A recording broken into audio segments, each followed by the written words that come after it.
Bien, vamos a empezar nuestra reunión entonces de hoy, martes 26 de enero de 2021, dando gracias a Dios por un martes más que nos permite reunirnos para poder compartir su palabra. Yo, con permiso, me voy a sacar esto para poder que me escuchen con más claridad, manteniendo nuestra distancia. Aún estamos en tiempo de pandemia y bueno, tenemos que seguir orando, pidiendo al Señor que pueda haber una mejor respuesta de nuestro país respecto a todo lo que está sucediendo.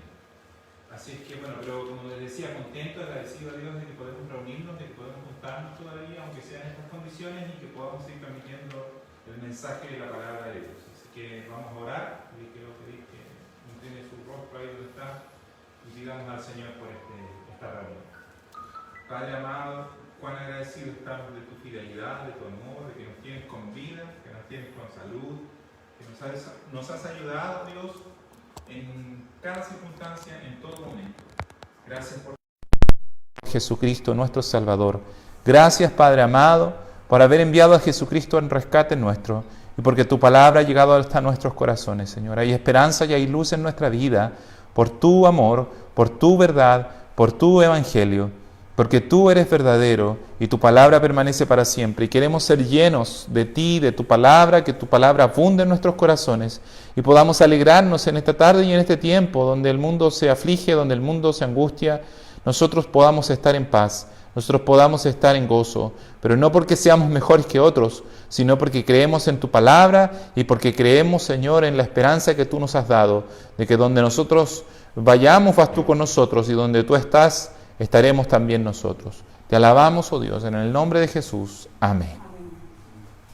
Así es que, bueno, le invito a abrir la palabra de Dios en el libro de Tito, la carta a Tito, capítulo 1, versículos, hoy vamos a leer desde el versículo 5 hasta el versículo 9.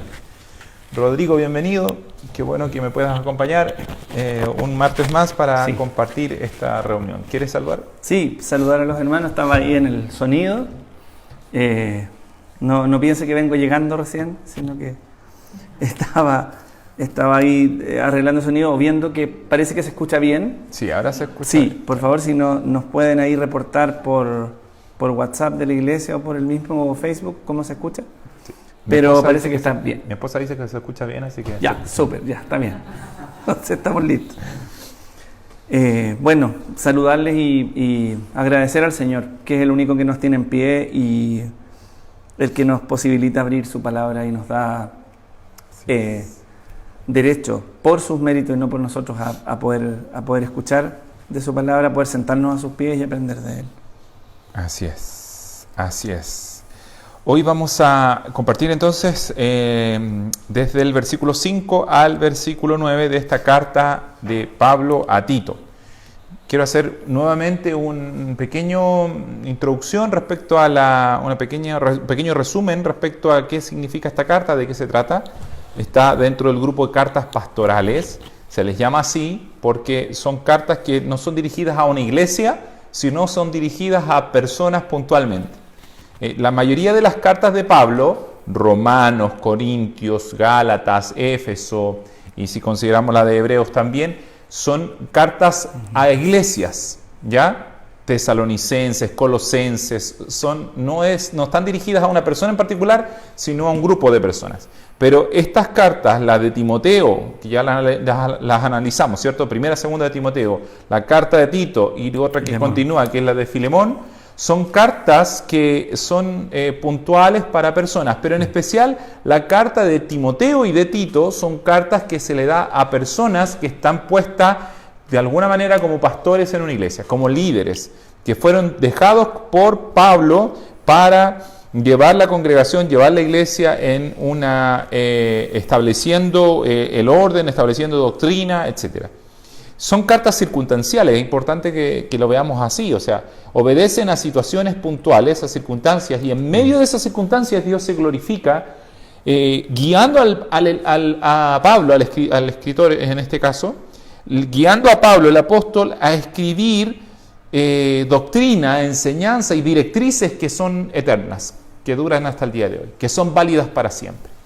Y al analizar esas doctrinas, esto nos permite realmente poder tener una visión adecuada de lo que Dios quiere para la iglesia, no solo en el primer siglo, sino en todo tiempo. Es maravilloso ver que lo que Pablo escribe no es algo que fue para el primer siglo solamente y que es irreproducible ahora, que no es aplicable en este tiempo. Al contrario, es totalmente aplicable en nuestro tiempo, y eso solamente podemos verlo prácticamente en forma exclusiva en la palabra de Dios. Esa vigencia de un libro que fue escrito hace 2000 años, o una carta que fue escrita hace cerca de 2000 años, que hoy en día tenga la misma importancia o relevancia, eso es tremendo. Es muy difícil que alguien escriba sobre un tema, y más aún dando instrucciones a otra persona, que esas instrucciones puedan ser aplicables por los siglos. Imagínese usted en el siglo I, César dándole instrucciones a uno de sus soldados romanos. Muy probable muchas de esas instrucciones que se les da no son aplicables ya en este tiempo, porque se vive de otra manera, con otra política, con otros sistemas de gobierno, etc. Sin embargo, incluso podrían ser hasta polémicas o contraproducentes. O sea, los romanos aplicaban, por ejemplo, la crucifixión dentro de sus misiones, y era parte del gobierno. Hoy día eso sería atroz, ¿cierto? Que un rey mandara, por ejemplo, a crucificar a tal persona. Sin embargo, las instrucciones que Pablo da a Tito son instrucciones que son aplicables en todo momento, y en este caso dentro de la iglesia, para la iglesia, y nos permiten de alguna forma hacer el diagnóstico. ¿Estaremos haciendo bien las cosas? ¿Qué es lo que Dios quiere? ¿Qué es lo que Dios busca? ¿Qué es aquello que Dios demanda de los que son líderes, de los que están a cargo? ¿Cómo debe ser gobernada la iglesia? Etcétera. Así que vamos a leer rápidamente. Les voy a pedir a Rodrigo que lea desde el versículo 5 hasta el versículo 9. Entonces, vamos a leer, como decía ya Juan Manuel, la carta de Tito, capítulo 1, del versículo 5 al 9. En la Biblia Reina Valera en particular tiene un título que dice requisitos de ancianos y obispos. Leemos en el nombre del Señor. Por esta causa te dejé en Creta, para que corrigieses lo deficiente y establecieses ancianos en cada ciudad, así como yo te mandé. El que fuere irreprensible, marido de una sola mujer, y tenga hijos creyentes que no estén acusados de disolución ni de rebeldía, porque es necesario que el obispo sea irreprensible como administrador de Dios, no soberbio, no iracundo, no dado al vino, no pendenciero, no codicioso de ganancias deshonestas, sino hospedador, amante de lo bueno, sobrio, justo, santo, dueño de sí mismo, retenedor de la palabra fiel tal como ha sido enseñada, para que también pueda exhortar con sana enseñanza y convencer a los que... Resumen, Pablo le está diciendo cuál es la razón por la cual lo dejó en la isla de Creta. Recuerden, el martes pasado hablamos de la isla de Creta. Es una isla grande, tiene varias ciudades. En estas ciudades habían distintas iglesias. Ahí había estado predicando el apóstol Pablo, pero al parecer su estadía fue bastante corta y quedaron cosas por ordenar, por hacer. Gente creyó en el Evangelio, se convirtió, pero esto es importante, no por yo creer en el Evangelio y recibir a Jesucristo en mi corazón y creer en Él y decir, sí, ahora yo quiero seguir a Jesucristo, ya ahí está todo listo. Esto es muy importante. Que yo entienda el Evangelio, que yo llegue a Jesucristo, que yo llegue a la iglesia, no significa que ya ahí está y no hay nada más que hacer.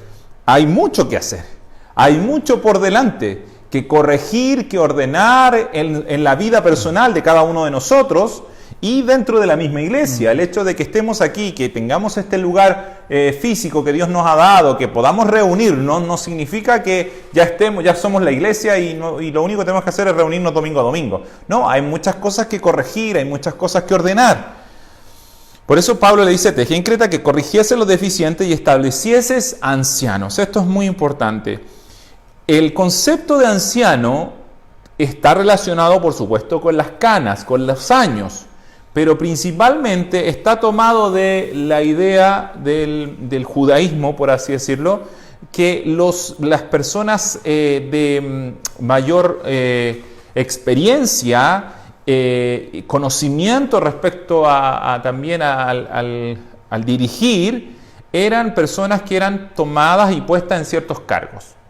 Y el concepto de anciano, claro, está tomado, como decía, del judaísmo, pero también tiene que ver con esta capacidad de poder ver más allá por lo que da la experiencia, por lo que da el tiempo que una persona ha vivido diferentes cosas.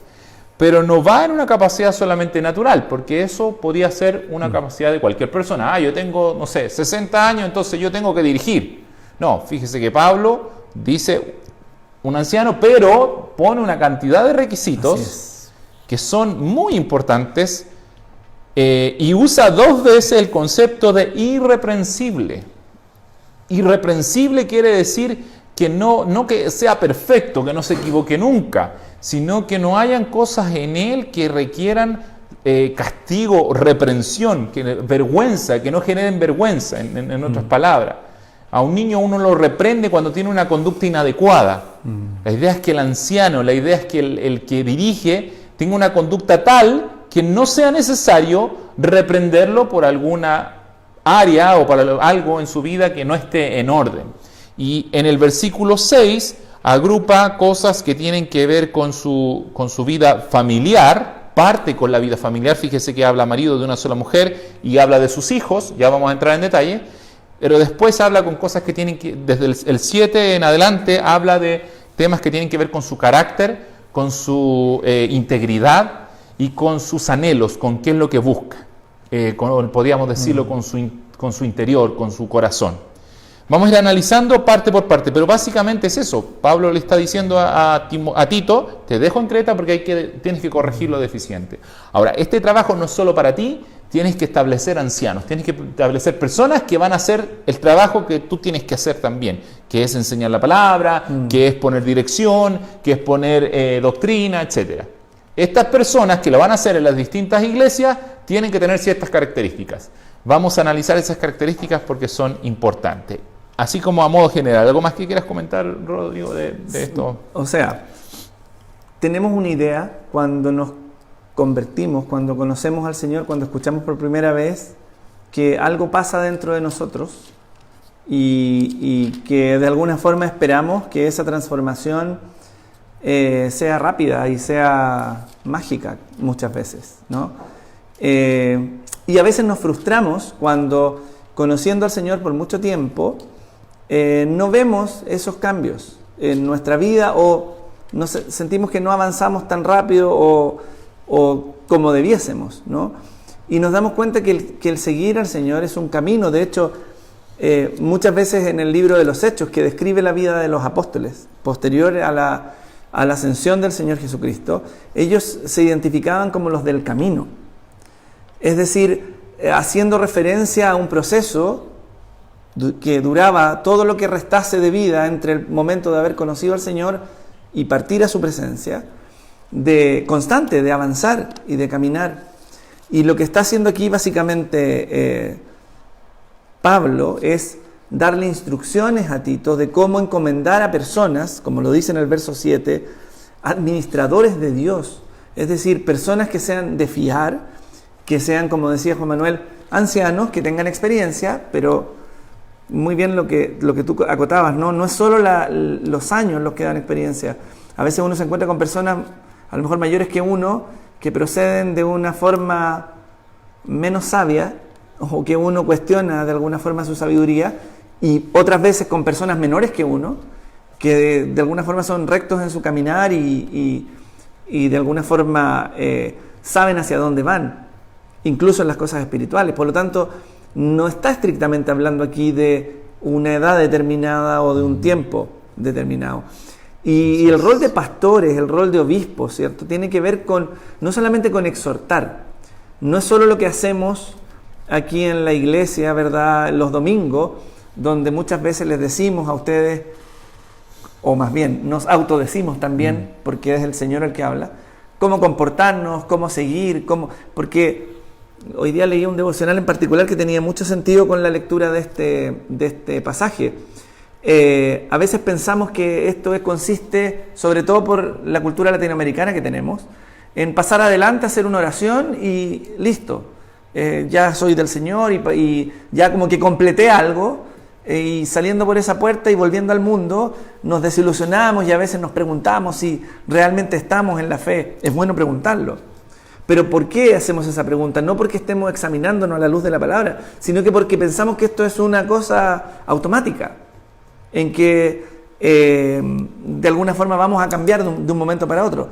Pero el pastorado, el estar a cargo de otras personas, el exhortarles, también incluye acompañarles y una compañía mutua en comunión respecto de un proceso que va avanzando y que va teniendo lugar en la vida del cristiano cuando se acerca a Dios. Entonces, para estar íntimamente ligado con ese proceso que tiene que ver con toda nuestra vida, y lo vamos a analizar en las características de los ancianos, es que Pablo exhorta a Tito en esa lección en particular. Sí, no puedo evitar hacer una contextualización un poco al tiempo que estamos viviendo, valga la redundancia, contextualización, bueno, a nuestro contexto. Estamos en la época tal vez de los influencers, de los youtubers, de gente que de la noche a la mañana, y la mayoría muy jóvenes, aparecen en las redes sociales dando su opinión, dando su enseñanza, y son considerados personas influyentes y son tomadas incluso por el mercado, porque eso se traduce en dinero. O sea, el hecho de que una persona sea seguida por muchos, y quienes están detrás están diciendo, entonces si él promociona mi producto voy a ganar dinero.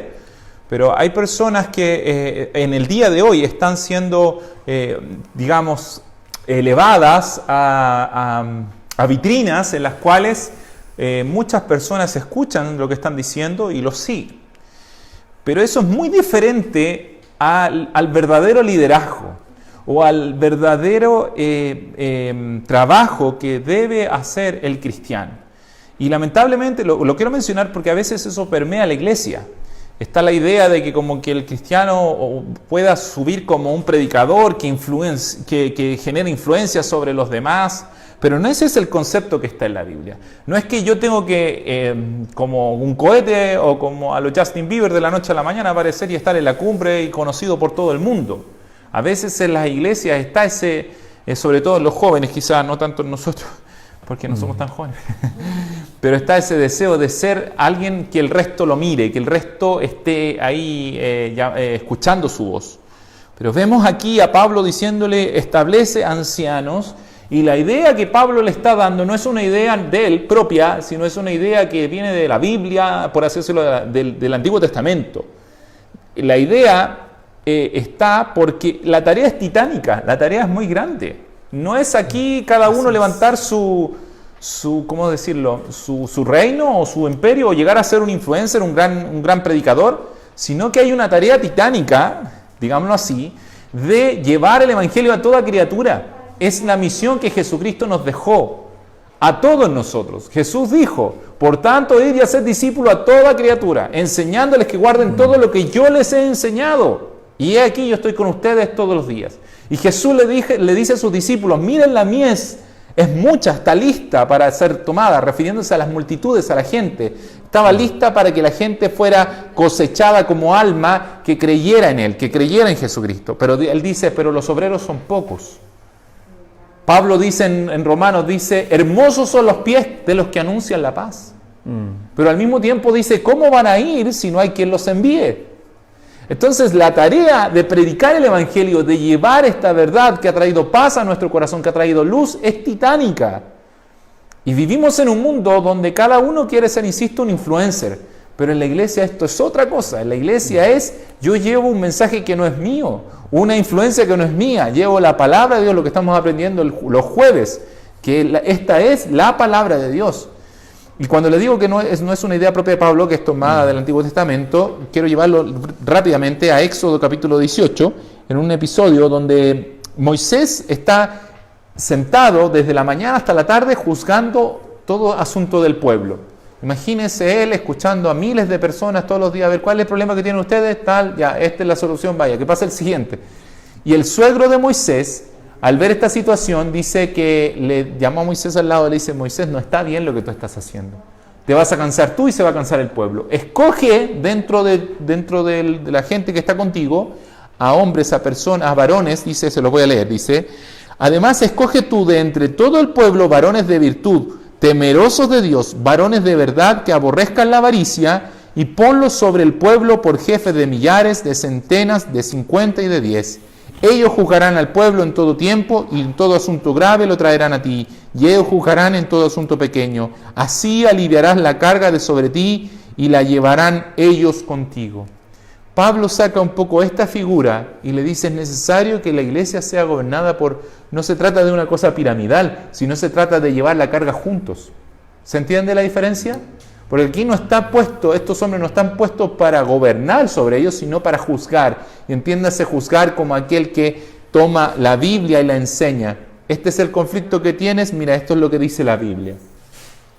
Entonces, Pablo está diciéndole: es necesario que establezcas ancianos, personas que vayan a compartir la palabra, que sean fieles a la verdad, pero tienen que tener características especiales y ahora las vamos a analizar. Porque no se trata simplemente de que ellos se hagan conocidos, como estábamos diciendo, sino que sean verdaderos administradores, dice el versículo 7, de Dios. Están administrando la casa de Dios, están administrando el templo santo de Dios. Es una labor tan hermosa como terrible, podríamos decir.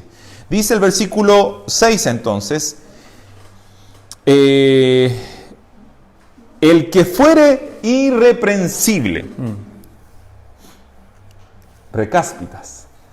Busca entre los hermanos el que fuere irreprensible. Ahora, ese concepto de irreprensible, él no lo deja al criterio de Tito, o no lo deja así como al criterio de cualquiera. Él establece cómo es un hombre irreprensible, y eso es lo que quiero que veamos. Dice: marido de una sola mujer. El primer concepto. Ataca a la relación matrimonial. Aborda el concepto de la fidelidad con el pacto que hace un hombre y una mujer. Porque ese pacto que hace un hombre y una mujer es un pacto que Dios estableció. Es un pacto que Dios ha dado. Y es, por así decirlo, una prueba evidente de lo que hay en el corazón de esa persona. Si esta persona ha sido capaz de ser fiel a su compañera, entonces va a ser fiel a la iglesia, va a ser fiel al trabajo que Dios quiere que se haga. Si esta persona se ha mantenido con una sola mujer y no la cambió porque le molestó esto otro, como lo hacían los judíos muchas veces, ahí lo vamos a ver, está queriendo decir que su corazón es temeroso de Dios. ¿Por qué? ¿Por qué es temeroso de Dios? Y al tiro te doy la palabra, Rorro. Hay un pasaje en Malaquías donde Dios se queja precisamente de aquellos hombres que estaban abandonando a la mujer de su juventud. Si tiene su Biblia por ahí, vaya a Malaquías capítulo 2.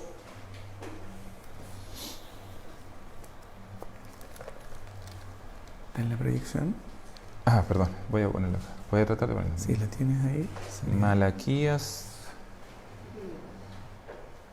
Malaquías capítulo 2, vamos a leer el versículo 14 al 16. Al tiro lo coloco, denme un segundo. No sé si voy a poder proyectarlo. Sí, lo copio, lo proyecto. Ya. Malaquías capítulo 2, del versículo 14 al 16. Yo no sé si vamos a alcanzar a poder, analizar todo lo que tenemos el día de hoy, pero si no lo logramos, no se preocupe porque podemos hacerlo más... tenemos más martes para poder analizarlo, porque en realidad... voy a tener que salir de aquí. Porque en realidad yo creo que es muchas cosas que tenemos, son muchos textos que tenemos que ver y que son importantes. Mire, se va a ver un poco pequeño, pero no importa. Sí, ¿lo alcanzan a ver? ¿Sí? Ya. Dice, más diréis, ¿por qué? Porque Jehová ha atestiguado entre ti y la mujer de tu juventud, contra la cual has sido desleal, dice, siendo ella tu compañera y la mujer de tu pacto. ¿No hizo él uno habiendo en él abundancia de espíritu? ¿Y por qué uno? Porque buscaba una descendencia para Dios. Guardaos pues en vuestro espíritu y no seáis desleales con la mujer, para con la mujer de vuestra juventud. Porque Jehová Dios, mire, escucha esto, porque Jehová Dios de Israel ha dicho que él aborrece el repudio. Entiéndase repudio como la separación. Y al que cubre de iniquidad sus vestidos, dijo Jehová de los ejércitos, guardaos pues en vuestro espíritu y no seáis desleales. Dios aborrece la separación del matrimonio. Debemos decirlo, la Biblia lo dice. No es algo a lo cual podamos decir, bueno, a lo mejor hay una cláusula. Siempre el judío quiso buscar, siempre el hombre ha tratado de buscar una cláusula, una excepción a la regla para poder romper con este pacto matrimonial. Pero la verdad es que la Biblia dice que Dios aborrece a aquel que busca el separarse de su esposa. Sobre todo en este caso que lo hacían por cualquier causa. Entonces Pablo dice que es irreprensible un hombre que sea marido de una sola mujer, que se mantenga al pacto que un día hizo con una mujer. Y recordamos, son ancianos, y precisamente ese era el problema que estaba teniendo Israel, que llegada a cierta edad, los varones empezaban a mirar a su esposa, y su esposa ya no era la misma jovencita curvilínea que había conocido hace 20, 30 años atrás. Había cambiado su cuerpo, había cambiado su aspecto físico. Entonces empezaron a buscar alguna excusa para dejar a su esposa y buscar otra que les pareciera más atractiva. Eso era algo que la Biblia dice que Dios lo aborrecía. Y no sé usted, pero me parece que las cosas no han cambiado tanto con el pasar de los años. O se han puesto peores. O se han puesto peores. Y Dios no ha cambiado, Dios sigue aborreciendo eso. Dios sigue aborreciendo ese fraude, esa deslealtad. Entonces Él pone como requisito de un hombre irreprensible un varón que se mantenga fiel al pacto que hizo con su mujer. Y esto es tremendo porque a veces la iglesia esto ni siquiera se pasa por la mente a la hora de escoger a alguien que dirija una iglesia. Es más, a veces hoy en día tenemos líderes que cada cierto tiempo, al tiempo después de estar ahí, dicen, no, es que ¿sabe qué? En realidad estuvimos orando mucho tiempo y llegó el tiempo de tomar distancia con mi esposa, nos vamos a separar, y me empiezan a hablar que no funcionó, que aquí, que allá. Y después del tiempo aparece con otra hermanita, y no, es que lo que pasa es que, y ponen excusas, y siguen liderando, y siguen a cargo de las iglesias. Y la Biblia dice claramente que Dios aborrece esto, y que aquel que esté a cargo de la iglesia debe ser irreprensible, primero requisito, marido de una sola mujer. Esto es algo de lo cual nosotros no podemos pasar por alto, porque Dios no lo pasa por alto. Así es. Dios no lo ve como algo pequeño. El ser humano tiende a minimizar el pecado, a hacer risa de las cosas que son catastróficas, la verdad. Entonces, y seguidito de eso viene el tema de los hijos. O sea, que además de ser un hombre de una sola mujer, tenga a sus hijos, dice, creyentes que no estén acusados de disolución ni de rebeldía. O sea, que haya un gobierno demostrado. Esto es paralelo al texto de Timoteo. En Timoteo, la primera carta de Timoteo, Pablo también le da instrucciones a Timoteo muy parecidas a esta. Y ahí escribe y le dice, en el capítulo 3, versículo 4, dice que gobierne bien su casa, que tenga a sus hijos en sujeción con toda honestidad. Porque dice, pues el que no sabe gobernar su propia casa, ¿cómo cuidará de la iglesia de Dios? Aquel que no es fiel con su esposa, ¿cómo va a ser fiel con la esposa de Cristo? Aquel que no es capaz de gobernar su casa, ¿cómo va a gobernar la casa de Dios? Está diciendo algo que es súper medible, tangible. A veces tenemos iglesias tan espiritualoides, y perdónenme si me muestro un poco molesto por esto, pero es que de verdad me molesta ver de repente iglesias donde tenemos ministros que parecen tan inalcanzables, tan espirituales, pero uno hace estas dos preguntas. ¿Dónde está su esposa? ¿Dónde están sus hijos? Y hay silencio rotundo, y hay como una vergüenza, y hay como, no, es que no tenemos que juzgar al siervo de Dios. No lo juzgo yo, lo juzga la palabra de Dios, lo juzga la Biblia. La Biblia dice que debe ser irreprensible. Que el que desea obispado, buena obra desea, está muy bien que quieras dirigir la iglesia, pero es necesario que cumpla con estos requisitos. Porque si no es así, ¿cómo crecerá una iglesia santa? Si las raíces son santas, también lo será todo el tronco. Pero si las raíces son corruptas, aquellas que sostienen al árbol, Así es. ¿cómo esperamos que el tronco sea un tronco sano, firme? Por eso tenemos una iglesia enferma hoy en día, una iglesia que tiene nombre de ser iglesia cristiana, pero está llena de iniquidad, llena de mañas, llena de cosas que no van acorde con la Biblia. Y creo yo que es necesario que volvamos a replantearnos respecto al liderazgo. Y siendo de alguna forma, estando yo aquí como liderando en esta iglesia, me siento totalmente juzgado también por la palabra de Dios. Y creo que así debemos hacerlo todos. Sí, la Biblia muchas veces advierte sobre la responsabilidad de quienes ocupan cargos de liderazgo dentro de un grupo y dentro de la iglesia, en el fondo. Yo quería detenerme en un detalle que está en el principio de esta exhortación que Pablo está haciendo a Tito, en el verso 5. No sé, Sí. desde nuestra realidad cotidiana, los equipos de fútbol, por ejemplo, tienen unas especies de funcionarios que se llaman veedores, que son personas que van a un lugar geográfico, por ejemplo, un equipo europeo, por ejemplo, vas a ir a ver todas las divisiones inferiores de niñitos ahí que estén jugando, y los niños que jueguen de tal y tal y tal forma, tú los vas a reclutar y nos vas a avisar para ver si nosotros podemos interesarnos en algún jugador futuro de proyección.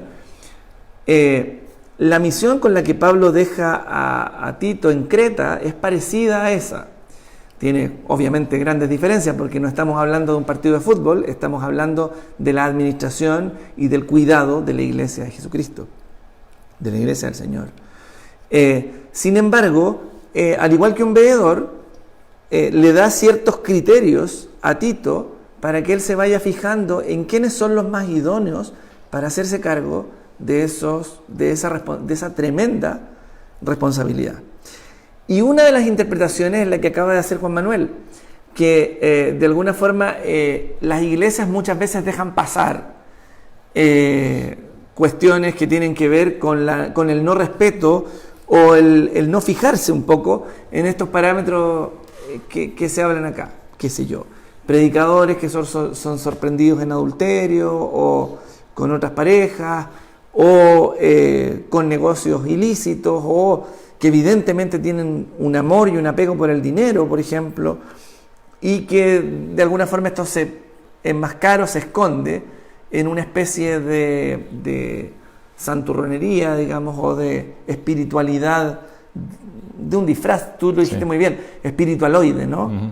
Pero también está el otro extremo, y es en aquellas personas en que quizá esto de la familia y del testimonio y de ser irreprensible se convierte en una fachada, donde aparentemente hay relaciones muy largas, ¿verdad?, de 40, 50 años de matrimonio, pero en donde uno escarba en el fondo y no es una relación donde hay un respeto mutuo, ni menos el respeto que se le exige a alguien que ha creído en el Señor y respecto de su mujer, y que la Biblia es súper clara respecto de eso, ¿no? Entonces, ¿cuál es la clave? ¿Dónde está el tema en esto? En que, de alguna forma, en toda acción dentro de la iglesia debe estar, a la vez del conocimiento de la palabra, una vida profunda de aquel que está eligiendo, en este caso, y que lo vamos a ver más adelante, que Pablo exhorta muchas veces a Tito, a mantenerse él, a tener el cuidado, una vida de profunda comunión con el Señor para poder tener discernimiento, para poder apartar la paja del trigo, para poder escoger sabiamente. Bien, no podemos hacerlo por parámetros humanos. Esto no es una receta de cocina ni un manual que solo lo leamos y que intentemos aplicarlo a rajatabla, si no hay una comunión estrecha que nosotros mantengamos con el Señor en oración, en búsqueda de Él en su palabra. No es suficiente con los estudios de los martes ni de los jueves para alimentar nuestra vida espiritual. Tenemos que ser constantes en la oración, tenemos que ser constantes en el estudio personal, en la búsqueda del Señor. Irreprensibles.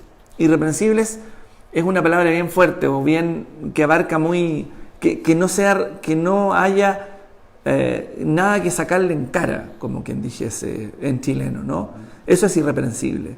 No tengo qué decir de esta persona. Le busco y no le encuentro.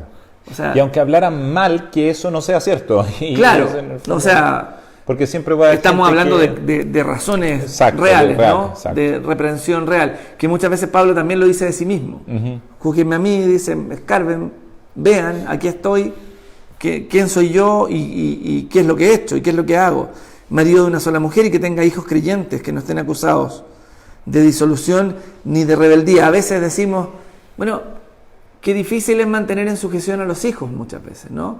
Sobre todo los que vamos teniendo hijos que entran en años y que cuando son pequeños van a la iglesia y se peinan y se paran donde uno les dice y se quedan callados o hablan cuando tienen que hablar.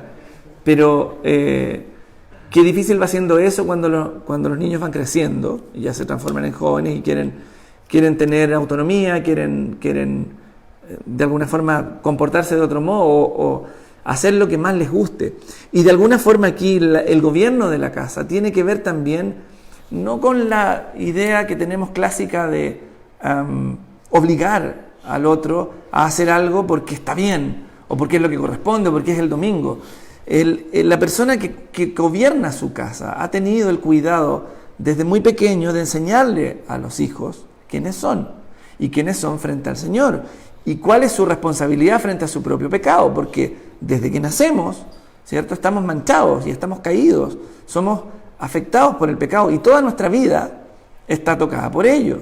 Y cuando hablamos de una persona que sea capaz de dirigir la iglesia, de pastorear la iglesia, es alguien que tiene que haber demostrado esa labor pastoral en su casa, con sus hijos, cuyo resultado finalmente es que esos hijos son temerosos del Señor y también irreprensibles y no acusados de disolución. No es este padre estricto que anda con la escoba quebrándosela en el lomo a los hijos y que un poco por temor le obedecen, sino que es este padre que ha sabido pastorear el corazón de sus hijos y conducirlos a Cristo, que es el único justo. Eso es. Entonces, no estamos buscando una fachada perfecta, no se le está encomendando aquí a Tito buscar los que se vean mejorcito a la luz de los otros, porque si bien es cierto, deben ser irreprensibles al testimonio, ese testimonio debe ser profundo, no una cáscara. Y eso es un poco la exhortación, el negarse uno mismo, que debe estar presente en aquel que quiere trabajar en la mies del Señor. Recuerdo ese pasaje que justamente se produce en la interfaz de la conversación con la mujer samaritana, si lo recuerdan. Cuando ella baja al pueblo y los discípulos vuelven y ella trae a los demás y les dice, vengan a ver que hay alguien que me ha dicho todo lo que, me ha declarado todo lo que he hecho. ¿No será este el Mesías? Y cuando ellos venían y los discípulos no entendían nada, él les decía, miren los campos, que están listos para la siega. Y a la verdad la mies es mucha y los obreros pocos. Rogad.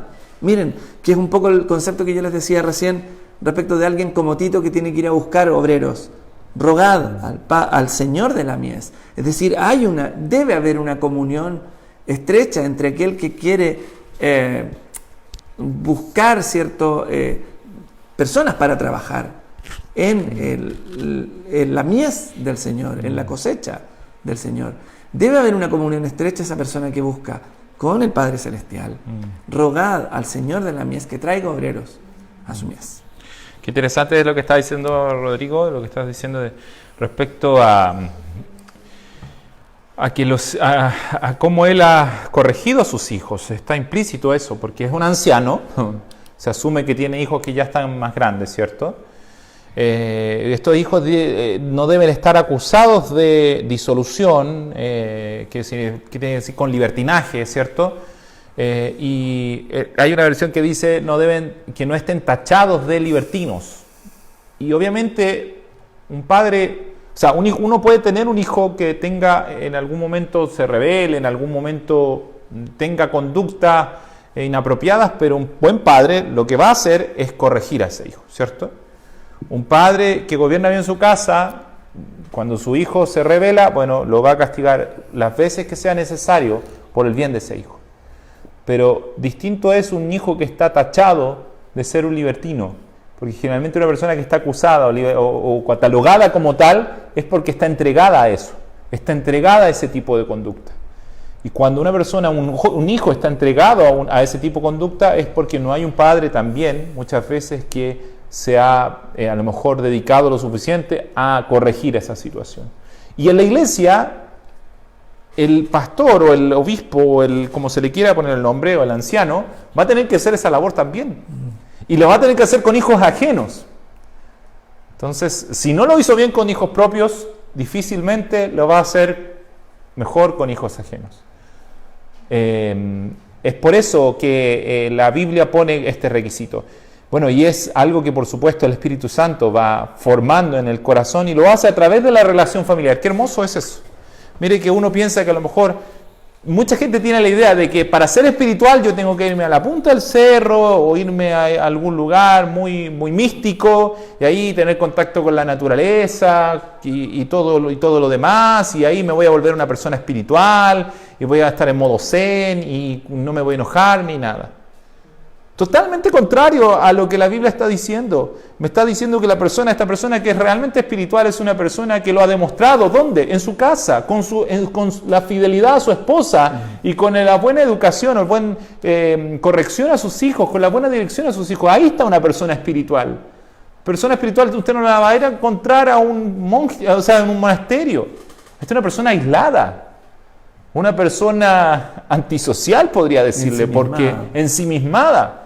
¿Dónde va a encontrar una persona realmente espiritual? Una persona que en medio de la batalla, en medio de las discusiones, en medio de los conflictos, muestra un espíritu superior, el espíritu de Cristo habitando en su corazón.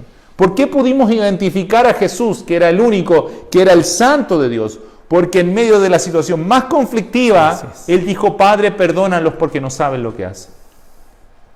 Jesús no se fue a un cerro y ahí, claro, mirando las estrellas, era un hombre de paz, comillas. ¿Dónde se necesitan los hombres de paz? ¿Donde hay guerra o donde está todo tranquilo? Por supuesto que donde hay guerra, es ahí donde se requieren los hombres de paz.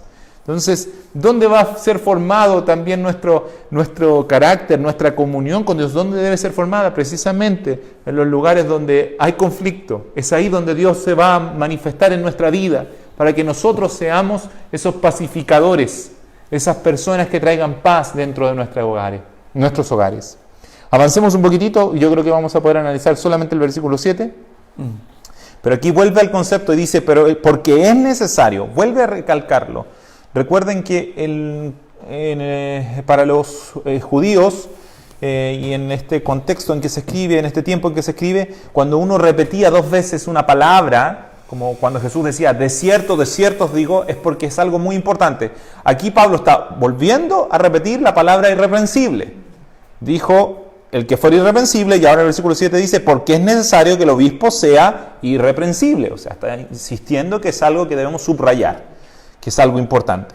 Y ahora aborda temas que tienen que ver con el corazón, que tienen que ver con el carácter del ministro. Debe ser irreprensible como administrador de Dios. ¡Qué tremenda responsabilidad! Dice, no soberbio, no iracundo, no dado al vino, no pendenciero, no codicioso de ganancias deshonestas. Aquí hay varios aspectos negativos, o están negativos, cosas que no debe ser. El versículo 8 y el versículo 9 está en positivo, cosas que sí debe ser.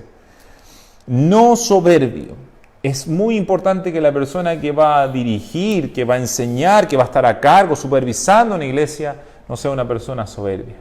No sea una persona que sea orgullosa, que sea altanera, que se imponga su pensamiento por sobre cualquier otra palabra, por el solo hecho de ser la suya. No iracundo. El liderazgo siempre va a tener que lidiar con conflictos.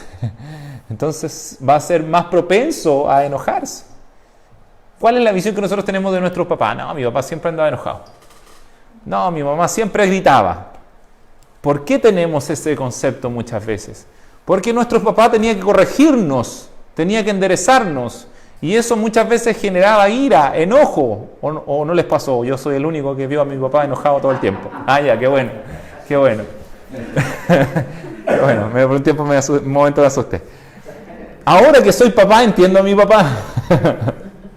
Y yo sé que a muchos de ustedes les pasó lo mismo. Ahora que uno es padre, entiende lo que decía su papá y por qué reaccionaba como reaccionaba y por qué a veces se enojaba. Y uno decía, ¿y por qué se enoja? Porque está todo el tiempo luchando con un ser pequeño que es egocéntrico, que es egoísta, que solo quiere lo suyo, que si a su hermano le dio medio centímetro más de leche, reclama que por qué a él le dio ese medio centímetro más y a él no, y por qué yo tengo que ir sentado al lado de la ventana, y por qué mi hermano va acá, por qué yo miro para allá y él mira para acá.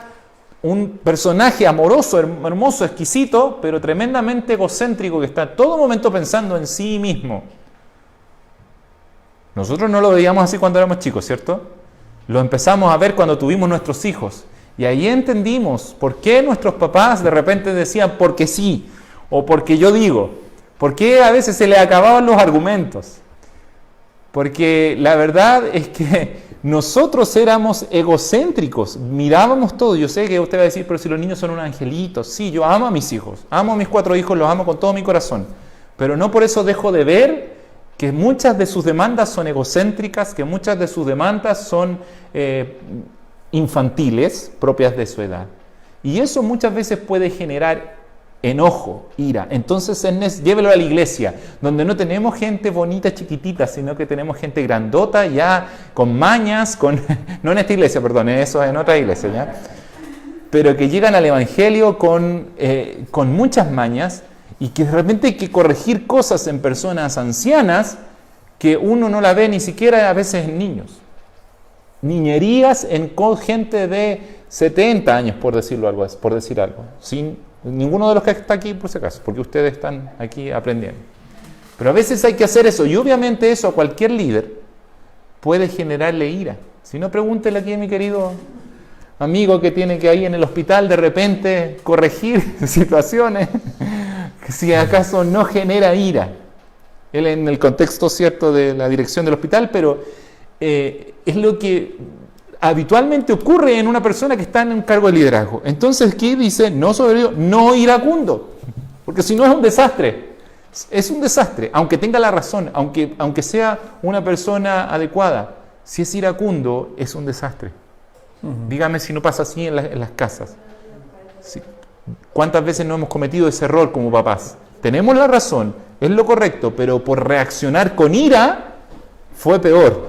A mí me ha pasado muchas veces y he tenido que orar muchas veces de rodillas, Señor, ayúdame a no reaccionar con ira, aunque sé que es lo correcto, aunque sé que tengo la razón.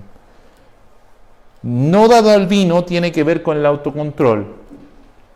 No dice que no beba vino, sino que dado al vino quiere decir que es una persona que se emborracha, que no tiene control, que si toma una copa no puede dejar de tomar o llega a embriagarse en el fondo, es eso, es que se embriaga. ¿Por qué? Porque pierde el control de sí mismo y no va a poder responder, y por supuesto que va a ser de mal testimonio para la iglesia. No pendenciero, que no ande peleando por todo. Porque, ¿qué es esta persona? Un administrador de Dios.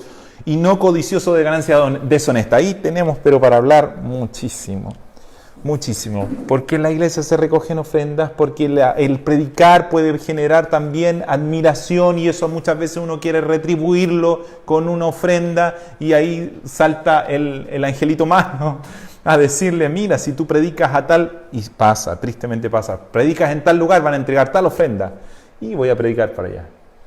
O si vas a tal lugar, las personas son muy cariñosas, entonces capaz que te llegue una buena ofrenda. Eso sí, no pasa aquí, eso sí es verdad, no pasa acá, pero sí pasa en otros lugares, y que nunca pase acá. Que el Señor nos guarde, porque necesitamos conocer cómo es lo que Él desea de un verdadero obispo. Rodrigo. Sí, un poco para cerrar y hacer el contraste, que está bastante claro, pero de todas maneras a ver si lo logramos ver. En el versículo 5 y 6, Pablo describe a una persona que ha sido capaz de gobernarse a sí mismo, primero, y gobernar su casa y mantenerse fiel a su esposa como características principales. Eso habla de una persona que ha entendido el reino y que de alguna forma ha sido capaz de en su vida plasmar el entendimiento que tiene de lo que el Señor enseñaba, de lo que el propio Jesucristo enseñó en cómo conducirse. Y luego en el 7 y en el 8 probablemente, en el 7, da características de alguien que no ha entendido eso y que de alguna forma en negativo no ha muerto a sí mismo, ni a sus propios deseos, ni a lo que le gusta, ni a lo que quiere, ni a lo que lo domina, ¿cierto? Y de ahí que habla de la soberbia, que es una forma, ¿verdad?, de dominio por el orgullo. Así es. De la ira, sí, que es otra forma de dejarse dominar por las emociones, no dado al vino, que las dos anteriores también son formas de embriaguez. Sí. La gente se embriaga de soberbia, se embriaga de ira o se embriaga con vino. No pendenciero, otra forma también de ver esta... De ser dominado por las discusiones. Exacto, por los conflictos. Exacto. ¿Ya? No codicioso de ganancias deshonestas, el ser dominado por el dinero. Por el dinero, sí, por la ambición. Entonces, está bastante claro que, porque muchas de las objeciones, sobre todo que los ateos hacen a la Biblia, es que es un libro moralista y que de alguna forma, no sé, desde lo básico, que para ellos el arrepentimiento es casi como decir perdón y ya está listo, cuando el concepto bíblico de arrepentimiento es muchísimo, o sea, no es eso, ¿bien?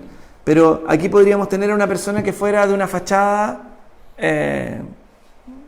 pulcra y que de algún sepulcro blanqueado de los que Jesús habló respecto de los fariseos, pero que en el fondo puede ser cualquier persona que guarda su justicia en sí mismo.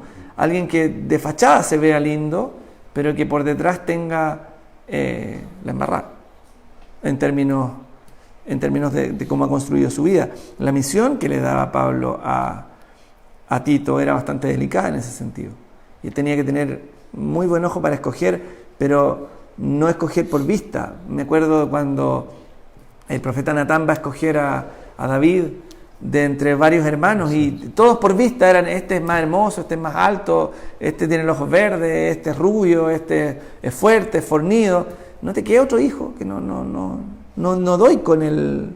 Sí, bueno, el que está en el... Pero no creo que sea ese, porque el que está en el cerro con la oveja. Mándalo a llamar. A veces el sentido de cómo se ve espiritualmente las cosas, no a veces, siempre, es distinto a cómo vemos las cosas carnalmente. Por eso los títulos, como lo que decía Juan Manuel recién, el renombre, aquí está hablando de obispos, hoy día, aquí, no sé si en esta ciudad, pero en este país claramente, en muchas iglesias hay personas que se sienten una importancia, siempre cuento la misma historia, a lo mejor la he contado muchas veces y ya los aburro, de ser obispos, o de que les llamen obispo, o apóstol, o siervo, cuando la palabra siervo quiere decir servidor, es el último de la fila, el que está sirviendo. No, es que esto es para el siervo, no, es que lo más importante es el siervo, no es que el siervo tiene que tener buen auto, no es que el siervo tiene que estar bien atendido. Recuerdo en una reunión una tía a la que quiero mucho porque viví todo el tiempo de la universidad con ella en Santiago. Estaba en una reunión de su iglesia y había mucha gente invitada, muchos pastores invitados, y de pronto ella se acerca a un señor y le dice: hermano, ¿quiere un café? Y este señor se da vuelta, la quemó con la mirada y le dijo: ¿cómo me dijo? Me dijo hermano, obispo. Dijo. Esa es una clara señal de no entender y de ejercicio del obispado de alguien que no ha entendido el obispado, que no sabe por qué está ahí, y que, lo digo con temor del Señor, pero afirmándome en la Escritura y en lo que Él nos enseña, no debería estar ocupando ese cargo, si tiene ese autoconcepto. Y es que si no somos corregidos por la Biblia, si no la leemos, si no la entendemos, podemos fácilmente caer en cualquier cosa, en eso mismo, y creer que aquí tiene que no, pues tiene que estar, porque para opinar somos buenos. No, es que ahí debería estar al cargo una persona que tuviera estas características. Pero ¿qué dice la Biblia? ¿Cuál es la característica que Dios pide? ¿cuáles son las características que ustedes deben exigir, o cada uno de nosotros debe exigir al que esté al liderazgo? Por eso le decía al principio, esto quedó para la eternidad. Esto que Pablo le escribe a Tito, para que todos sepamos cuál es el deseo de Dios. Fíjense que no es un soltero, es un hombre casado, lo cual es bastante contradictorio, por así decirlo, porque lo que estamos acostumbrados a través de la Iglesia Católica es que el que esté a cargo de la Iglesia sea ¿qué? Un hombre soltero. ¿Y qué dice aquí? Marido de una sola mujer y que tenga hijos. ¿Cuántos problemas se ahorraría, entre comillas, de testimonio, no de dinero, porque es más económico mantener a un hombre solo que mantener una familia? Esa es la razón original de por qué son solteros, pero ese es tema para otro momento. Pero para testimonio, ¿cuánto? Si tuviéramos un hombre que es probado en su fidelidad a su esposa, en cómo trabaja con sus hijos. Y el 8 y el 9 dice, sino hospedador, amante de lo bueno, sobrio, justo, santo, dueño de sí mismo. ¿Qué tiene que ver? Que son lo contrario. Exacto, dominio propio. Retenedor de palabra fiel. Esto es tremendo y solamente lo vamos a mencionar porque ya estamos en la hora. En la próxima semana tal vez espero que Pablo me deje que lo abordamos un poquitito. Retenedor de la palabra fiel tal como ha sido enseñada. Es que de esa sola frase podemos hablar todo un día. Retenedor de la palabra fiel tal como ha sido enseñada, para que también pueda exhortar con sana enseñanza y convencer a los que contradicen. El Señor es bueno y nos dejó su palabra, su luz, para que podamos avanzar claramente. Si nosotros ponemos atención a su palabra y empezamos a construir nuestras vidas en base a ella, empezamos a construir esta iglesia en base a la palabra de Dios, entonces vamos a tener una iglesia firme, afirmada no sobre nuestros conceptos, sobre nuestras ideas, ni sobre los conceptos contemporáneos, sino afirmada en la palabra de Dios. Aunque otros construyan de otra manera, pero si nosotros construimos basados en lo que la Biblia dice, entonces vamos a tener una iglesia firme. Ahora, si nosotros queremos construir de manera más progresista, más moderna, vamos a tener los frutos que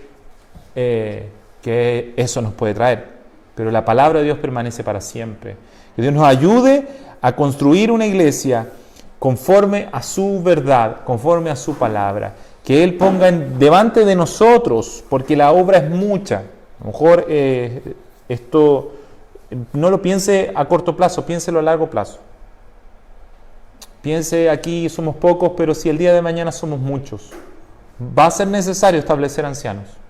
Va a ser necesario poner a otras personas también a enseñar. Y esas personas que van a enseñar no tienen que ser simplemente, no tienen que tener, un estudio universitario para hacerlo necesariamente. No, hay características que están marcadas en la Biblia que son más importantes, que son más relevantes, que son las que realmente Dios quiere, y que son las que hemos analizado el día de hoy, y espero que el próximo martes sigamos analizando. Así que nos vamos a despedir. Rodrigo, te quiero pedir que puedas orar para despedirnos de los hermanos que nos ven a través del celular, y nosotros vamos a conversar un poquitito más acerca de esto. Oremos, inclinamos nuestro rostro y cerramos los ojitos. Padre Santo, gracias por tu palabra, gracias porque en ella nos exhortas y nos desnudas, Señor. Sí, mi Dios. Como desde el principio, desde la caída, tu voz siempre nos ha desnudado y nos ha mostrado tal y como somos, Señor, en nuestra imperfección, en nuestra debilidad. Y en esta hora, Señor, no queremos exaltar esa debilidad ni esa imperfección, sino que rogar por tu perfección, Señor, por tu pureza, por tu virtud, reflejada en estas características que hemos estudiado, Señor, y que anhelamos para nuestra vida, no para orgullo propio, sino que para alabanza de tu nombre. Señor, queremos ser testimonios vivos de tu palabra. Sí, mi Dios. No solamente oidores, Señor, y a veces hasta oidores alegres de tu palabra, pero no hacedores de ella, sino que exhortarnos también en este ministerio del pastoreo mutuo, de la comunión, Señor, a vivir conforme a tu palabra y conforme a lo que tú anhelas de tu pueblo. Señor, que así sea, que podamos estar aquí en la tierra hasta el último día, sirviéndote como tú quieres ser servido, Señor, y como tú mereces ser servido. Señor, rogamos porque tu palabra se quede en nuestro corazón y que podamos entenderla, atesorarla, guardarla, hasta que tú vengas. Sí, Padre Santo, gracias por todo. En el nombre de Jesús. Amén. Amén. Que el Señor les bendiga a quienes nos ven por las redes sociales y nos vemos este jueves. Vamos a tener clases en Escuela Bíblica.